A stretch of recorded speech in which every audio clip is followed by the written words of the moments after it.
This is The Joe Gaither Show on BamaCentral.com.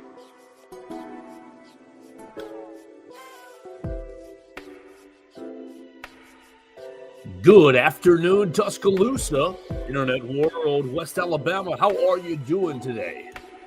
This is the Joe Gaither Show right here on BamaCentral and BamaCentral.com. I am Joe Gaither, and I am so happy. I hope you guys are as well. Very, very happy to be here, hanging out with you guys on Spotify, on Apple Podcasts, or on Amazon, wherever you get your podcast, the Joe Gaither Show on BamaCentral. You can subscribe, rate, and review to it right there, or you can watch us live when we pop up on your social media machines at Joe Gaither6 on Twitter, on Facebook, or on YouTube. You can always jump in and be a part of the show by commenting right there on those three social media outlets. We're going to have a fun show today. It's Monday, and how sweet it is. I've never had a sweeter Monday. I hope you have had a sweet weekend.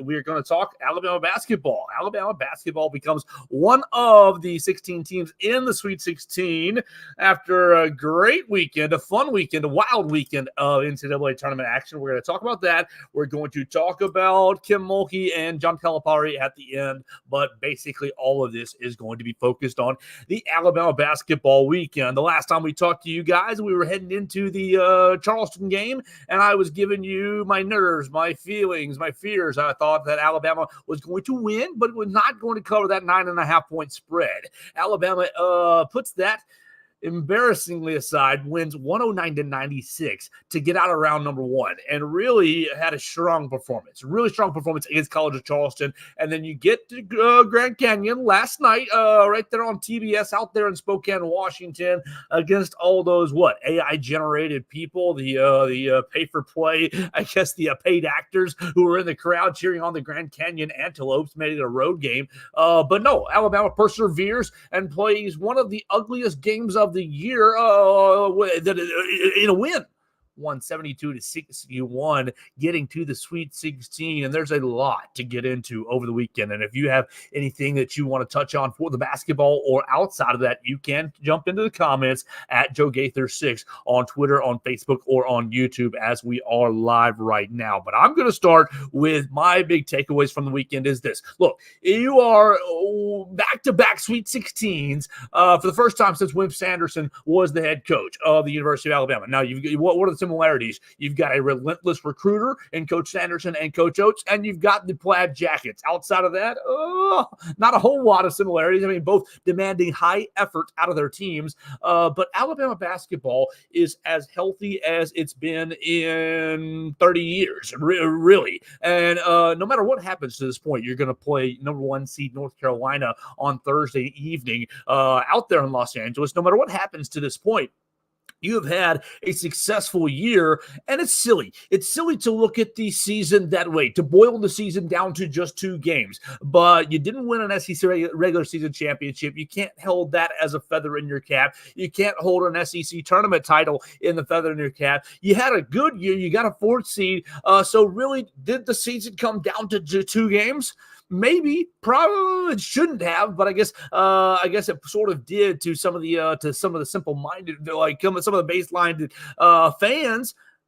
But Alabama prevails, and Alabama basically makes it a successful season by beating Charleston and really handling them. You go into halftime, and you're up 34 points at halftime. What was it, 51? It was you held them to 34 points. Excuse me. You were up 17 at halftime. It was 34-51, right? Yeah, at halftime. So really, you started off the game, and you started off your NCAA tournament performance with a really nice showing. Like, look, you're the favorite. You're supposed to be beating Charleston. Like, you shouldn't be beating your chest and claiming, national championships for beating Charleston. But it's good to go out and set the tone. What do some of the good teams in this tournament do? What did UConn do in round 1 and round number 2? They wiped the floor with their opponents. You could have messed around with your opponent like Kentucky and let Oakland bite you and get you in the first round. You could have messed around with your opponent like Yale, like our friend Kenny the Jet Smith has been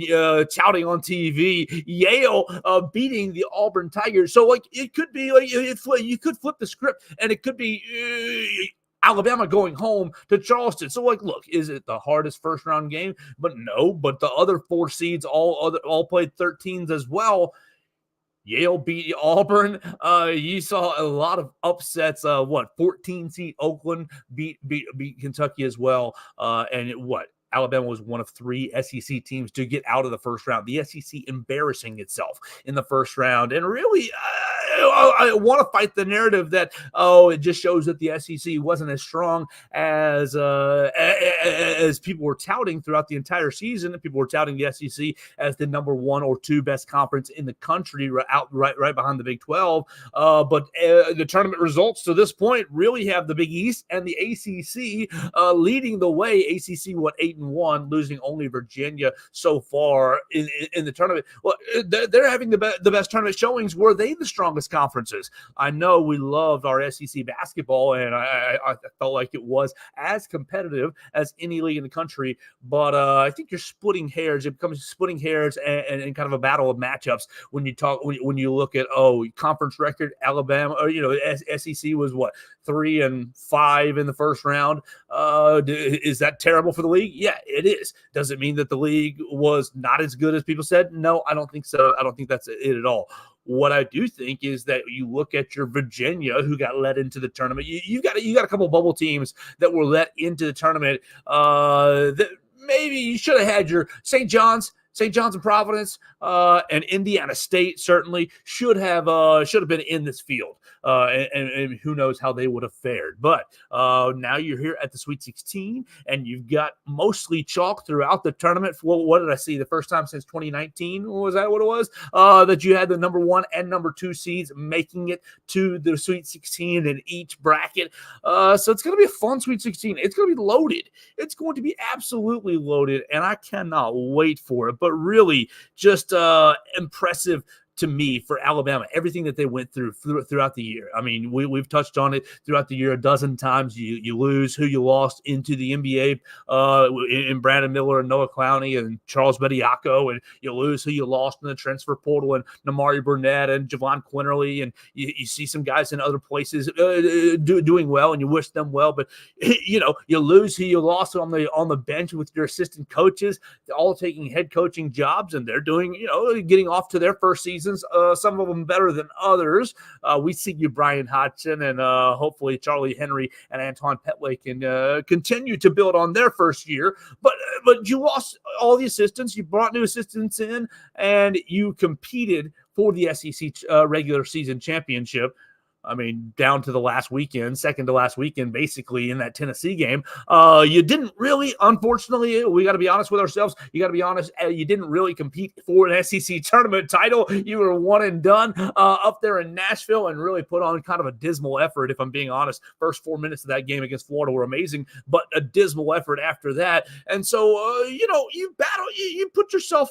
You're a real program. You're battling with the top end teams in the country. This is your 3rd Sweet 16 in 4 years. And Nate Oates, you look at the recruiting class that's coming in. You see everything that he dealt with, all the adversity that he dealt with this season. And obviously, you're going to deal with departures here in a couple of weeks or maybe in 7 days. Depends on what happens out there in Los Angeles. You're going to deal with departures.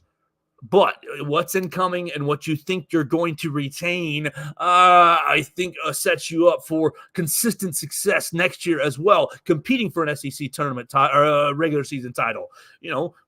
Performing well in the non-conference. You're probably going to play in that NIL tournament out there in Las Vegas, and maybe you win it like that. You're going to have a highly talented team. I think that what you've got right here in this Alabama basketball program is a picture of consistency, a picture of a program that can, fight through adversity and, be kind of move and shift and deal with problems. I mean, you saw Alabama all year long. oh, we got to get the defense right. Oh, we got to get the defense right. You hold Charleston to what? 13% from behind the 3-point line in the first half to really set the tone. You break out on them in the second half at the 17-minute mark in the second half. You're like, oh, Charleston cuts it from 17 to 15, and Alabama kind of messes around for a minute there, and then stretches it back out to 20. Charleston takes a timeout, and throughout the entire second half, you stretch it to 31 before you let the foot off the gas. Basically, the defensive maturity. Now you can blame it on shot making Rain Smith not making, not hitting the shots that sometimes he hits through the season, and we have seen that from an Alabama perspective. On the other end, oh man, our Alabama's good shooter not having a good shooting night in the NCAA tournament. I mean, that's happened the other way. But the good defense, it seems like everything really clicked at the right time. Nate Oates, battling, we got to get the defense right. Oh, we got to get the competitive level up higher. Oh, if we don't play good defense, we're not going to be hanging around the NCAA tournament. He said it, we're not going to be in the SEC tournament. They didn't play defense, and boom, we're out in the very first day. You get over to Washington, you see Auburn go down, and you heard some of the Alabama players talk about, watching Auburn lose to Yale really made us kind of ramp up our intensity even more. We don't want that to happen to us. Nate Oates talk, and some of those players then that Nate Oates put on a video of basically people, national media, Alabama doesn't play good defense. Alabama can't play good defense. And you came out in that first half against Charleston, and you really, really, I think, set the tone for the weekend right then and there. Okay, and so you beat the team that you're supposed to beat, and you got a little lucky on the other end of the bracket with Grand Canyon beating St. Mary's. You watched the St. Mary's game, and St. Mary's, their offense just ground to a halt. And Grand Canyon, their length, they only played 7 or 8 guys, but their length was a problem for St. Mary's, and they had good shot makers with Tyon. I just missed it. What's his name? Tyon Grant Foster. Yeah, good shot makers, and on the Grand Canyon team. And so they beat St. Mary's. And basically what you also had to understand is, like, you had a lot of people travel from Grand Canyon up there. And then the added aspect of, you're in Gonzaga territory, which is kind of anti-St. Mary's anyway. So people who are interested in the NCAA tournament who are up there are probably going to be pulling against you, St. Mary's anyways. It was a tough weekend for St. Mary's. But Alabama gets fortunate. Because, in my opinion, I think St. Mary's would have been a very challenging matchup just from a stylistic standpoint. Maybe Alabama still moves on, and Alabama's quality is better, carries them through a 40-minute contest with St. Mary's. But St. Mary's, I think, would have slowed Alabama down much more. You watched last night's game against Grand Canyon, you thought, it's a little bit, the offensive numbers weren't that good, but the pace was still relatively high. It was just sloppy and inefficient both ways. I thought the pace was still relatively high. I think St. Mary's would have slowed it down even more and made it more challenging for Alabama, really emphasizing each and every possession. Alabama against Grand Canyon, I mean, it was a bit of a rock fight. And so why am I so proud? Why am I so happy with getting to the Sweet 16 based on, you beat Charleston and you beat Grand Canyon? It's not about beating Charleston and beating Grand Canyon for this team. It's about the styles that they played. It's about, you're going to really kind of take your own style to a level 2 or 3 against Charleston, because Charleston's going to play your style, and you're basically going to say, we can do us better than you can do us. You go against Grand Canyon, and it becomes a bit of a rock fight, and you're battling the officials, you're battling the physicality, and it was a hugely physical game. You're missing a bunch of shots at the rim, early, that you should have made. You should have been, what were you, 2 for 12 from the rim in the first half? You should have been up in the first half. You go into the locker room up 8. What was it, 38-30? It might have been 39-31. You go in the locker room up 8. You should have gone into the locker room up 15, up 18 with all those bunnies that you missed right there at the rim. And now, thank the Lord for Mark Sears making 3-point shots, but you left a lot of meat on the bone on the offensive end. And there was a lot of adversity on the offensive end. You mix in foul trouble, and you mix in, the crowd is against you. You are the better basketball team. for me, it was a beautiful picture of maturity all for this team all weekend long, because you take the 8-point lead at halftime and you stretch it a little bit, you get it up to 9 or 10, and then you got up to 9 or 10 in the second half. And then Grand Canyon starts to chip away at it. Things get still nasty, and they're slowing things down. And, they're getting to the free throw line. What'd they get to the free throw line? 36 times. Isn't that what it was? 37 times. Excuse me. They went 23 of 37. So they get to the free throw line. They're chipping away at things. And then with 6 minutes in the game? 6 minutes in the game, they take the lead.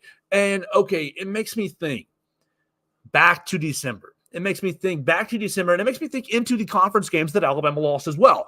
In December, you are up in Canada against Purdue, 4, 5, 6 points in the second half with 15 minutes to go. Purdue closes the game and beats you up there. Boom, first loss. You go out to Creighton. You're up 4, 5, 6 points over in Nebraska with 10 minutes left in the game, and Creighton closes and beats you by 3 or 4 points. Boom, same sort of thing. Out in Arizona the next week, you're up 7 points in the second half. Now, Arizona closed it earlier, but you folded in all 3 of those games. And Alabama, taking the big punch at 6 minutes left to go in the second half, says, we are not going to fold, and closes the game on a 17-3 run. You let them 3 bleeping points. I think they were all off free throws through the last 6 minutes of the game. Now, look. If you had told me 2 weeks ago, oh, Joe, Alabama's going to win their round of 32 game on the defensive end. And people are, you get the other side of the coin. Oh, Grand Canyon's offense wasn't very good. Oh, Grand Canyon, only 5 assists in the game. Oh, Grand Canyon, they went 23-37 from the line. They only made, 3 threes? Isn't that what it was? They went 2 of 20, 10% from beyond the arc. Does Alabama not get a little bit of credit for holding down an offense that was averaging 79 points a game, holding them below their average, slowing things down? Alabama's length was, a problem. I thought Alabama's defensive intensity was fairly high. Forced 14 turnovers in the game. Scored 21 points off those turnovers. Look, Bryce Drew's not a dummy. They won 30 games this year, Grand Canyon. They won 30 games this year. Now, they did only average 12 assists as a team, so that's kind of their style, this one-on-one, we're going to out-athleticism you guys, and it works because maybe Bryce Drew has recruited better than his counterparts in his conference. They won 2 ranked games this year. They beat San Diego State, who's also in the Sweet 16.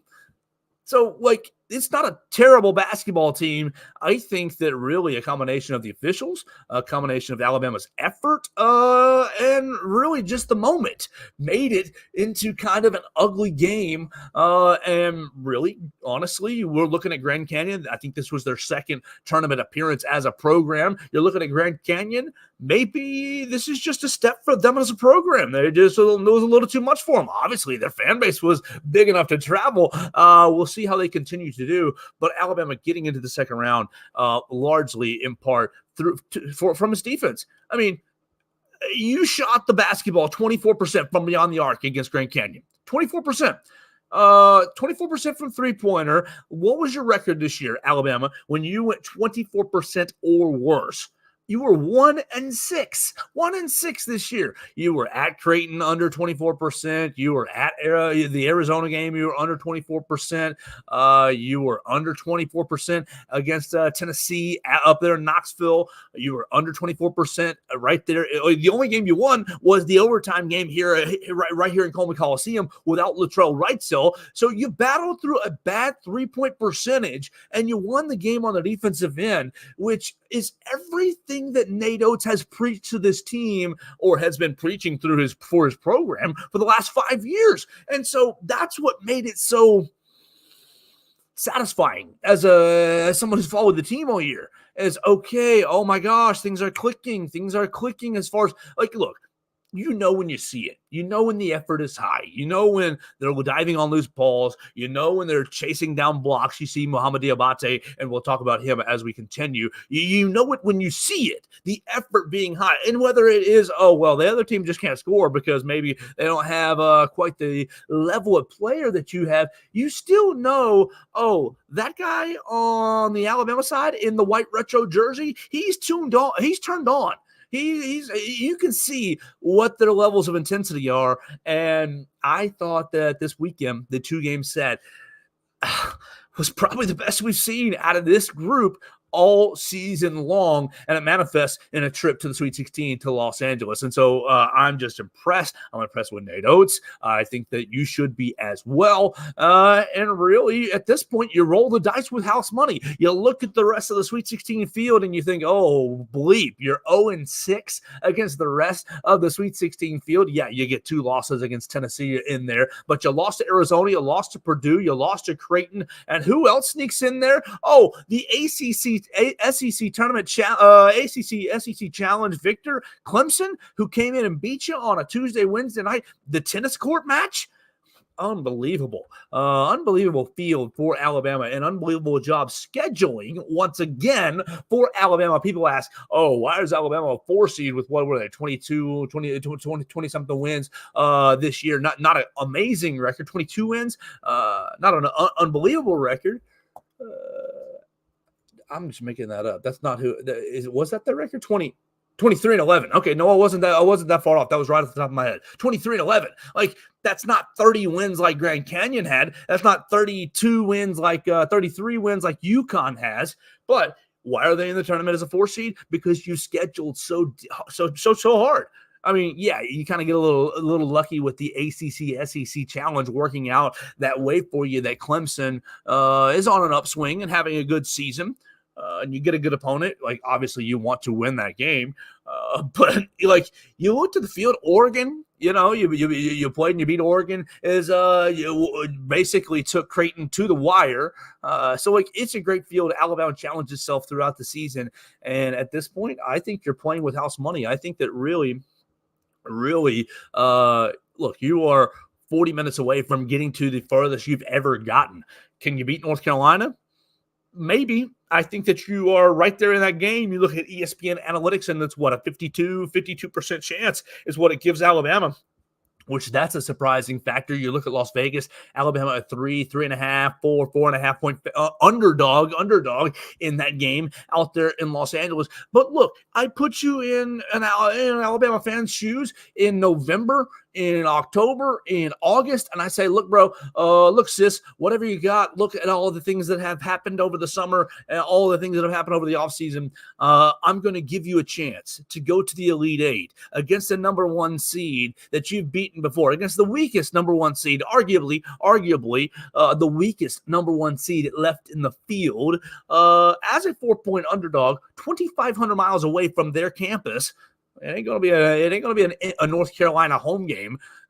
Do you want that bet? Do you want that choice? And back there in November, back there in September, before the season, I think everybody says, yes, give me that right now. We'll take whatever road we have to go on to get here. And yeah, Alabama's taken some bumps, especially in late February. Had a bit of a slump and some rough patches with some health. But you're in the Sweet 16, Alabama, and I just think it's an impressive feat, no matter what road you had to go to get there. And maybe, who knows if they can beat North Carolina, but from my eyes, it seems like Alabama peaking at the right time. And look, so you go back to the end of the Grand Canyon game. I want to talk about Mohamed Diabate. Mohamed Diabate fasting right now. When's the last time you ate? Whatever time you're listening to this or watching this, we're recording this at 2:50 in the afternoon, and it's middle of the day. I ate 9 o'clock, 10 o'clock. I had me some lunch at a decent time. I've been sipping coffee, drinking water. Big old time. I got crackers in the pantry. I'm feeling good. Mohamed Diabate is not eating right now, along with Mohamed Wagi. Not eating at the moment. They're not eating during the sun. Basically, they're going through Ramadan, and he comes into the game. And look, I've been a huge Mohamed Diabate fan. The last handful of months, because I think that he has the ingredient that this Alabama basketball team has really, really been lacking. The toughness, the engine factor. Basically, every time he plays, he's on level 10. He is not really an offensive. I don't think he's that great of an offensive player. Honestly, I don't. I think I think he's probably average at best as an offensive player. But his skill set is that he just goes on level 10 all the time. And so what happens? Last night? Latrell Wright's out with a head injury. You're being precautionary there, and it sounds like he's going to be able to play against North Carolina, and that's hugely important and hugely encouraging for your chances to win that game against North Carolina. But they pull him out because of the head injury. You're getting into foul trouble. Let's see who was it that fouled out? It was Jaron fouled out. Jaron fouled out, and you're looking at Grant Nelson having some foul trouble as well. And you say, Mo Diabate, give me some minutes. And frankly, it's a crime. It's a crime, in my opinion. Look, I do love you, Nate Oates. I think you have done an outstanding job, and I love the direction of the program, and I'm enjoying covering it. But I think it's a crime that it takes guys fouling out and getting into foul trouble to put Mohamed Diabate into the game, because what he gives you is the energy, is the X factor, it's that bit that you cannot define, that special sauce where, okay, he is at the right place at the right time. He is just an inch higher than the other players because of his ability to rebound the basketball. What did he have? 2 offensive rebounds down the stretch. His last 9 minutes, he had four rebounds in the game, right? 9 points. He scores 9 points in the last 14 minutes of the game. And basically, 9 of his points came in that 17-3 run to close the game. Offensive putback, offensive rebound, putback, score. 2 free throws. Oh, no, 3 free throws. He was 3 for 3 for free throws. He's like a 40-50% free throw shooter. And my man steps up there and says, 1, 2, 3, no big deal in the second half. And really, he's not a shooter. And is that the reason he's not getting playing time? Maybe. I'm not a basketball expert, but it seems like it. But what he gives you on the defensive side of the floor, you get the turnover, and while he's in there, he chases down and blocks it right there at the rim. He gives you max effort all the time. And could he be a little bit stronger? Yeah, he's a freshman. He's a freshman right there from New York. He needs to get a little bit stronger, of course. Every guy at that age definitely does. Does he need to get a little deeper into his hips a little bit on the defensive side of the ball? Does he get a little bit high sometimes? Yeah, but he is long, he's smart, and he plays with maximum effort. And I hope that he carves out more of a role as the tournament continues. And maybe the tournament only has 40 more minutes of life left, but I think Mohamed Diabate is a player that you plug in there.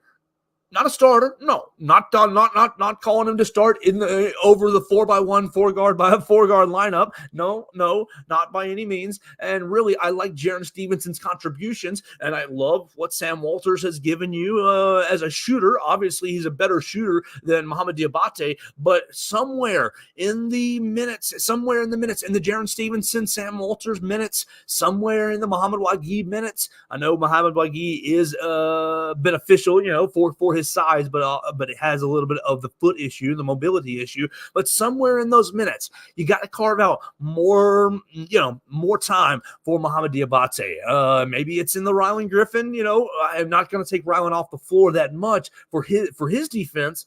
But based on whatever Latrell's health is, or Aaron Estrada's health is, Mark Sears, you can't pull him off the floor, especially if he's going to play like he played over the weekend. What did he do in 2 games? 56 points. 56 points in 2 games. 30 points in the first game against Charleston. 5 assists, 4 rebounds, 1 steal. And he had a turnover. Okay. Then two nights later, he goes 26 points against Grand Canyon, 6 assists, 12 rebounds, and 3 steals. Yeah, you had 4 turnovers, and that's not good. You want to quell the turnovers, my man Mark Sears, if you want to continue to play basketball this season. But Mark Sears, he did what we wanted to see. We wanted to see Mark Sears be more assertive. Look, Mark has been great for this team. He has been, so underrated. I mean, he's on a lot of these second team All-American teams by a lot of the national media, and that's great. He's getting some of the recognition that he finally deserves, but he is still a little bit underrated in my opinion. Mark Sears, some points during the season, I mean, he got 20 points 24 times, I think is what it was this year, but at some points during this year, he's getting his 20 points kind of later in the game. He's getting his 20 points kind of letting the defense, letting his other teammates score and letting it come to him. I felt like for Alabama to be successful in the NCAA tournament, Mark Sears had to be assertive, had to be that engine role, really driving the offense, whether it was him scoring or getting those assists. And Mark did just that in this game, in these two games, really. Super aggressive. Pretty much anytime he had the ball, he was testing the defense. Look, he was 9 for 13 against College of Charleston, 50% from behind the three-point line, 3 of 6. And then what was he? Against Grand Canyon? He goes 8 for 18, 5 of 11 from the three-point line. Again, nearly 50%. And got to the free throw line 6 times against Grand Canyon and 11 times against College of Charleston. So, that's the Mark Sears that you need. You need Mark Sears to be getting to the free throw line between 5, 6, 7, 8 times, a good chunk of times, and let him make himself a handful of three-pointers. I think Mark Sears has to continue to be the engine. It was great to see Latrell in the first game kind of be that Robin mode, 17 points for Latrell, and he is. Every time Latrell goes double digits, the team wins. Latrell is so important to this team, and I think that's another reason why I think I was so proud of the Alabama basketball team overcoming that adversity. Latrell goes out, you take the punch from Grand Canyon, and you rally yourselves. Maybe it was all Muhammad Diabate, maybe, but I think it was more, the team as a whole. You rally yourself, and you close the game on a 17-3 run. Grand Canyon, their inefficiencies, some of their own inefficiencies contribute to that. But look, that's what Nate Oates does and his team does. They try to exploit the inefficiencies, make you take shots that you don't want. And I think that they did a good bit of that against Grand Canyon, despite some of the troubles with the officials and the officiating. So look, we're going to get into North Carolina a little bit further as the week goes on. Alabama plays North Carolina on Thursday. You can tell I'm jacked up about this. I'm super excited about the Sweet 16. I think that it is incredible that Alabama was able to get there. You can let me know what you think about Alabama's tournament run so far on all my social medias or your favorite social media at Joe Gaither 6. You can find it right there. Our friend Blake Byler was out in Spokane, Washington. He's going to be flying to Los Angeles. The team's going to be flying the same sort of way. They spent the night there in Washington. They're going to go straight to L.A. They're not coming back to Alabama. And we'll try to catch up with Blake Byler before the North Carolina game. I think Alabama's got a great dice roll. Is North Carolina better and a more consistent team? They have been all year long, and they've been a more mature team all year long. And as we've seen with tournament competition, the ACC is no slouch. So it's going to be a challenge on Thursday. And then if you win, you get the winner of Clemson and Arizona.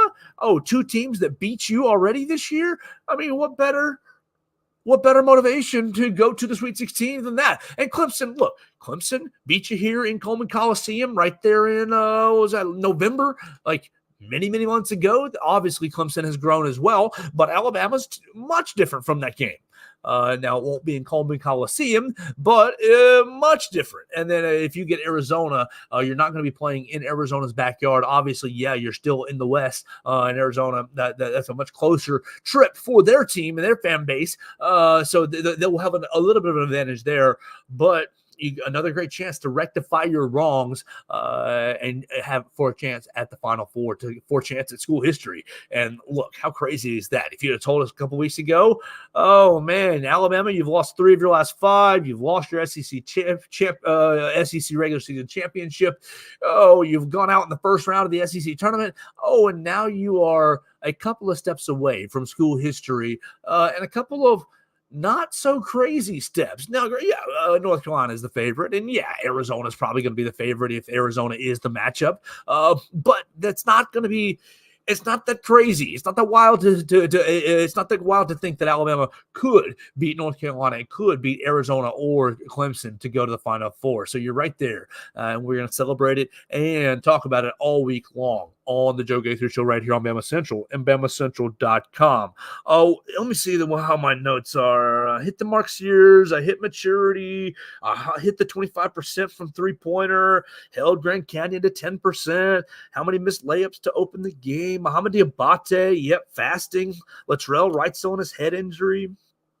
Look, what do you think about the officiating? I don't like to blame officials, and I was trying not to get frustrated by it. I listened to the Sunday game, the Grand Canyon game, on Crimson Tide Sports Network with Chris Stewart and Brian Pasnick. They were great. I synced it up with the television. It was awesome.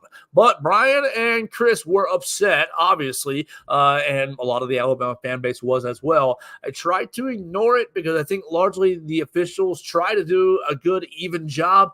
But it's been a huge storyline through the first and second round. A huge storyline. Obviously, if you're a Samford supporter, you're upset with the officials. I've referenced the Muhammad Diabate chase down block.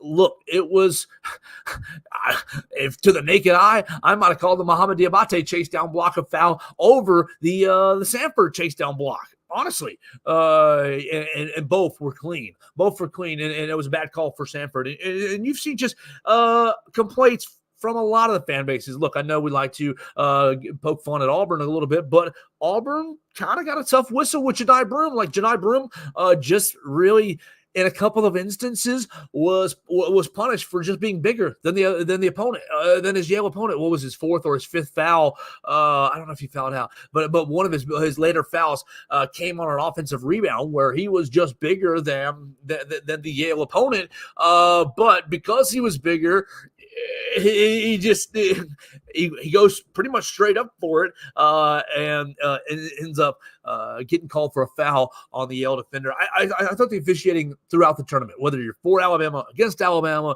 whether you're for Auburn against Auburn, for Samford against Samford, or any of the other teams that were eliminated or still surviving, there's been questionable.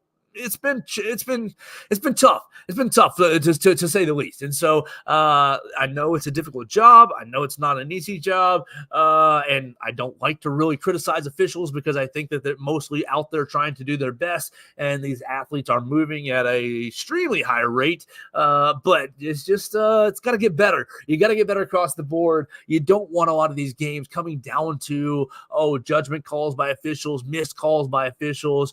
And really, what you want is consistency. That's what Coach Oates. Look, Coach Oates gets a technical foul last night, and the Alabama bench gets a technical foul. I honestly thought that Coach Oates might have got a second. Was on his way to getting a second technical foul, but what it seemed like from our man Blake Byler, who was on the sidelines, and you can follow Blake Byler at Blake Byler 45 as he's out in LA. But Blake Byler basically was sitting behind the bench and saying that Nate Oates was calling or asking for consistency. Just what you call on one end, call it on the other. Call it the whole game that way. You don't let 2 or 3 minutes go by where it's a wrestling match, and then let 2 or 3 minutes go by where every ticky-tack foul gets called. Like, just be consistent. If it's going to be a wrestling match, let it be. That kind of sucks, but just let it be. Or if you're going to call every ticky-tack foul, do that so that each side can adjust accordingly. Alabama's moved on to the Sweet 16, so I'm not really crying and moaning about the officials. And a big part of me wants to say, boo-hoo to all the people who went home and want to point out this bad call or that bad call. But I'd be a fool to ignore it. It'd be a fool to ignore the missed calls that have happened in this tournament. And you just got to you just got to hope for better as we move into the Sweet 16 and Elite 8 rounds, whether Alabama's a part of that Elite 8 round or not. Look, if you get beat on the court, that's okay. That's one thing. That's part of it. But you don't want the officials to really step in and have their say in things, and I think they did so a little too much in round number 1 and 2. But I also think that some of us get a little bit inundated with the officiating and with officiating calls. When you get into your echo chambers on social media, you can be like, oh man, everybody's upset about the officiating, and it might only just be like 3, 4, 5, 7, 8 people. Just kind of not as big a number as it seems like is coming through your telephone screen. We talked about only 2 SEC teams left. Look, Texas A&M, they battled their butt off against Houston. Oh, what a game. What a game. And Anderson Garcia hitting the 3-point shot at the end of the game. Buzz Williams, you maximized your team once again. Well done. And you took Houston to the brink. Houston. I said earlier in the program that North Carolina was the lowest rated number 1 seed, and I think they were that going into the going into the tournament. But at this point, it seems like to me that Houston is the most vulnerable, number 1 seed left. Who they've got left? They've got Duke coming up next. So it's going to be a fun Sweet 16. Look at this. I mean, it's powerhouse after powerhouse. Rematch of last year's national championship game, UConn and San Diego State, Houston and Duke, Illinois and Iowa State. I mean, you got a weird one there with NC State and Marquette, but NC State being the only double-digit seed to get to the Sweet 16. You got big brand Purdue and Gonzaga. I think that Creighton Tennessee game is going to be a lot of fun. I think Tennessee's going to win. I picked them in my bracket, but I think it's going to be a really high level basketball game. So we're in for a great week of basketball. We'll make our picks as we get into a little bit deeper in the week. We hope that you guys are getting ready for the weekend, for the next round in whatever way you want to. We'll talk about spring practice a little later, as today's mostly focused on basketball. We're going to hit 2 more topics and do a quick little recap of this other spring sports to close out the day. Let's talk about Kim Mulkey. Let's talk about Miss Kim Mulkey. Oh my gosh, you surely have seen the LSU women's coach addressing this Washington Post story that's not even out yet. And Kim Mulkey, look, she just makes my skin crawl. Is she a successful coach? Absolutely. Incredible coach. Incredible winning coach. Great winner. What a winner she is. Absolutely. Was she a great player as well? Absolutely. She was a great player. Highly talented, highly driven. Give her flowers on the court. But every time she speaks, every time words come out of her mouth, she just gives me the heebie-jeebies, and she gives me the feel of, I am not a nice person. And whether you value that or not in your coach is one thing, and that's fine. You don't have to value that. But a lot of things that she said leading up to this story were funny to me. She talks about this Washington Post reporter doing a hit piece on her, but it hasn't even come out yet. So how does she know that it's a hit piece? Oh, well, she knows what it's about because the Washington Post reporter sends a list of questions to LSU and to Kim Mulkey to answer. When? Last Sunday. Oh, I don't have enough time to answer these. He gives me a Thursday deadline. We're getting ready for a first-round game. But come to find out, she also complains that he's been chasing this story for 2 years. So it's not like she's been on a 4-day deadline the week before the NCAA tournament gets started for the women. No, she's had 2 years to meet with this guy. Now, does she go after shady journalistic practices? Yes, you got a point. She says, "Oh, I've got former coaches of mine saying that this journalist is sitting with me on the phone to kind of get credibility when they're not. If they're lying about that, okay, yeah, you got a problem there. But really, Kim Mulkey comes off so defensive that I'm already going to believe whatever is going to be in this story. She says, oh, I'm going to sue. I challenge you. You better not post anything about me. I'm going to sue. Oh, look, you think that you're writing for the Washington Post and you're going to publish a piece that you've been working on for 2 years that might be spicy and controversial about a high-level figure in college athletics, and it's not going to be proofed. It's not going to be looked over by the lawyers. Come on, Kim Mulkey, go ahead and sue. I think that she's exhibiting her lack of understanding what it is to be, liable and slandered, to be liable at this point for written word. She's going to have a hard time proving that and being successful in that is my feeling. And so Kim Mulkey, look, she may go through this tournament. And when the whole dang thing, let's see, they ended up beating MTSU, right? Let's see, view bracket. Let's see. No, I just want to see the women's bracket. Yeah, thank you, right there. LSU, they ended up beating MTSU, right? Let me scroll down. Yeah.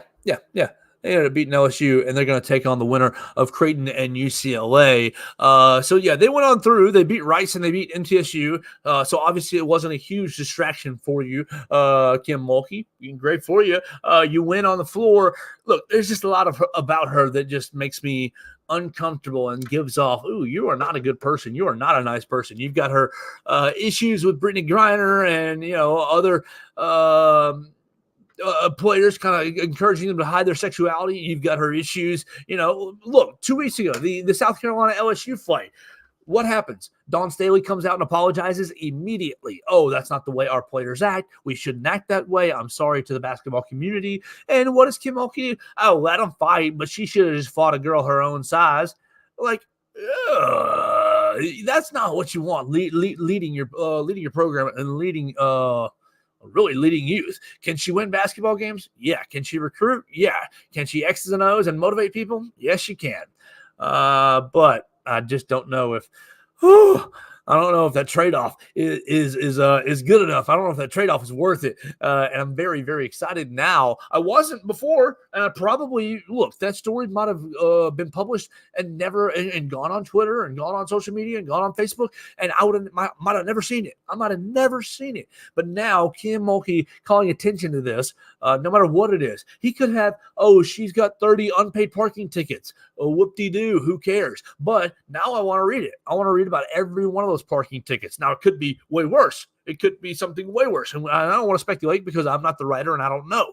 But now I'm interested, Kim Mulkey. You messed up. You messed up in a number of ways by calling attention to it, by basically giving away that you've been dodging this reporter for 2 years and then complaining about a short 4 or 5 day deadline. No, honey, you haven't had 4 or 5 days. You've had 2 years to talk to this this reporter. And look, I understand. She said, I'm not talking to him based on the principle that I don't like the way they treated Brian Kelly. Okay, that's fine. But you can't sit there and eviscerate. I guess it's funny to see.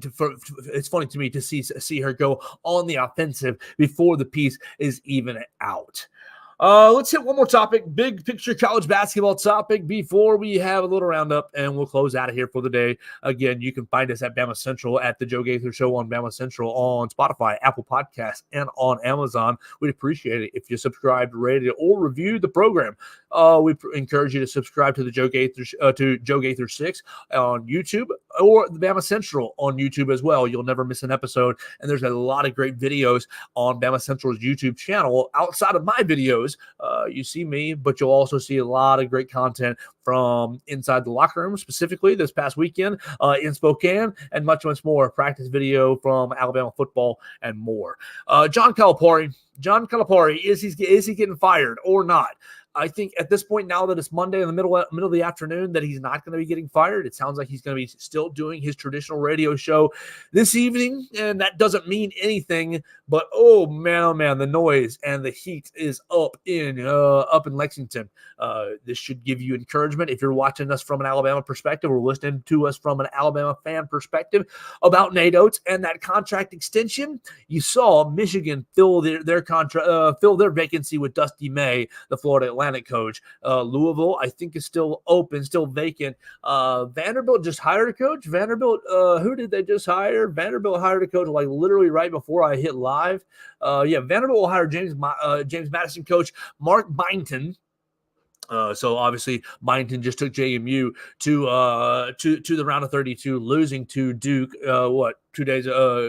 Yesterday before the Alabama game, they lost to Duke. But he's going to be the new Vanderbilt coach. If Kentucky fires Calipari, if they fire Calipari first, it's going to cost them $33 million. And so that's a huge decision. And that makes me think that they're not going to do it. But if they did, it'd be another $18 million before they even negotiated with NATO. They had to buy him out at $18 million. So a huge price tag if they wanted the Alabama coach.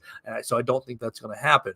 But very interested to see what happens in Lexington. There's some spicy reports going on that their NIL is not really as organized as previously advertised, and that Calipari is still on the Stone Age in a lot of things. I respect Cal as a recruiter. I respect him as a program builder for sure, but as an in-game coach, not necessarily the best. In-game coach, he's going to have to step it up, get himself some assistants who can help him on the X's and O's side if he's going to stay in Lexington. But that's going to be a lot of fun to monitor, really just from a neutral standpoint, because look, it's Kentucky, it's a blue blood. Anytime a blue blood fires a coach or might fire a coach, it's going to catch my attention. So we will continue to watch and find out if Coach Calipari is going to stay or go in Lexington. They've got a great recruiting class. I know Alabama's recruiting class is number 6 in the country, but Kentucky's is like 1 or two or three, and has a ton of heat in it. So are they going to potentially lose that if they fire Calipari? They might, and that's what makes that's one of the layers that makes this thing so interesting to me. We'll keep following Alabama basketball. Look, unfortunately, the Alabama women lost in the round of 32 to number 1 seed Texas.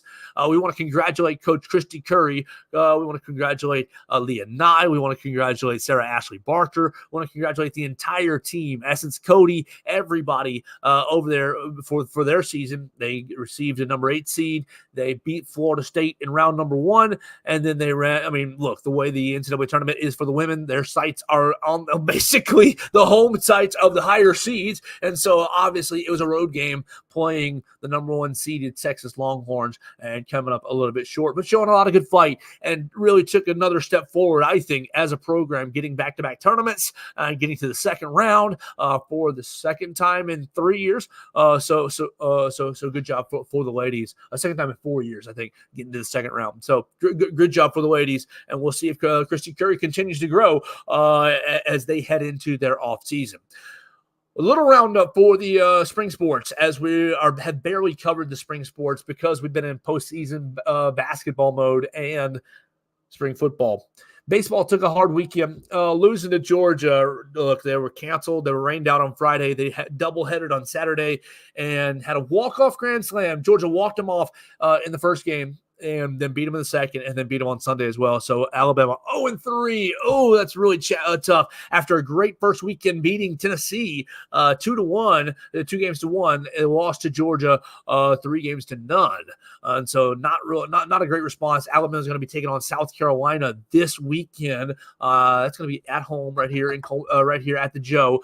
So you'll want to get your tickets for that SEC game to see if they can bounce back. Look, it wasn't like Alabama wasn't in any of these games over there in Athens. Their offense kept them alive in a lot of these games. You're going to have to just tighten up the pitching a little bit. But one weird thing, and you got to take the Georgia side of this, the kid who hit the walk-off grand slam, he's walking off the grand slam for game 1 of the doubleheader on Saturday. If you didn't see this, just absolutely, what are we doing here as athletics, as a society? He's just walked off Alabama at home, and yeah, does that stink from an Alabama perspective? Yes, but look at this from a sports perspective. The young man has just walked off a conference rival, and he's flipped his helmet in the air. He's running the bases, hitting them all, and the umpire ejects him for excessive celebration, and so he can't play in game number 2 of the doubleheader. What are we doing here? I'm sorry, it's an emotional game. We've all talked about how challenging SEC baseball is. Look, it is.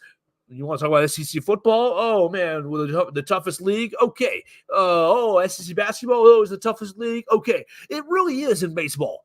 It really, really is in baseball. When you look at Division I baseball rankings and literally any rankings, and you see SEC team littering the top 25, like 9 of them, all throughout the top 15. And so you just got a huge SEC win at home. It's early in the season. It's kind of a tone setter for the rest of the weekend. And you're going to throw the young man out for excessively celebrating. Look, I know it's in Alabama's face, and doesn't that stink? Yeah, sure. But come on, it's an emotional moment. It's a big moment, and it's not like it's in the middle of the game either. It's at the end of the game. It's the game ender. It's like so. It's like, okay, we're not excessively celebrating a first down in the middle of the game. No. This is a walk-off touchdown. Dude, walk-off touchdown, pop your helmet off, and pop your helmet off and do the worm in the end zone. Like, whatever you want to do at that point. And so just absolutely disappointing, just from a competitive standpoint to see that. But disappointing from an Alabama standpoint, losing all 3 games in Athens. From a softball standpoint, softball went 1-1 against Virginia Tech. Seemed to be battling, trying to find themselves. We'll see if they can get above 500 in SEC play. And then last but not least, gymnastics finished second place in the SEC championships down in New Orleans this weekend. And they have qualified for the NCAA tournament, NCAA postseason. They're going to the Michigan regional round, where Oklahoma, unfortunately, is. And Oklahoma, very, very, very good. They're probably going to take one of those spots out of that Michigan regional, and maybe Alabama can sneak out of there and get to the NCAA championship round in their postseason. But we'll keep following all the spring sports and following gymnastics as they close their year. We want to encourage you to follow our friend Katie Wyndham at Katie Wyndham _ as she's all over a lot of those sports. Follow our friend Blake Byler. He's out in the West Coast. He's hitchhiking from Spokane to LA. He'll be there by Thursday to cover the Alabama Crimson Tide. Make sure you listen to him on Blue Collar Unplugged, their program. Matthew Gibson, Blake Byler, and Jacob Pickle. Jacob Pickle was also out there in Spokane watching Alabama advance to the Sweet 16. I've had a great time with you guys today. I hope you've had a fun time as well. You can tell a friend about the show, the Joe Gaither Show on Bama Central. You can subscribe, rate, and review the show on Spotify, Apple Podcasts, or on Amazon. And you can follow me on social media, because I post it on YouTube, Facebook, and Twitter at Joe Gaither 6. I'm also on Instagram and any other social media that you like at Joe Gaither 6 as well. Make sure you follow Bama Central. We're undergoing a lot of changes at the moment, and we apologize for that. And we appreciate everybody who's sticking with us and reading us at Bama Central. You can read us at BamaCentral and BamaCentral.com. You can always follow us at social media. That's the easiest way to find all our links. On X at Bama Central, on Facebook for now at Alabama Crimson Tide on Sports Illustrated, and then we're also on Instagram at Bama Central SI. So that's going to do it for our show today. We appreciate everybody watching us. Golly, what a sweet time. The Crimson Tide is in the Sweet 16, and we'll be back to talk about it all as we continue this week right here on the Joe Gaither Show on Bama Central and BamaCentral.com.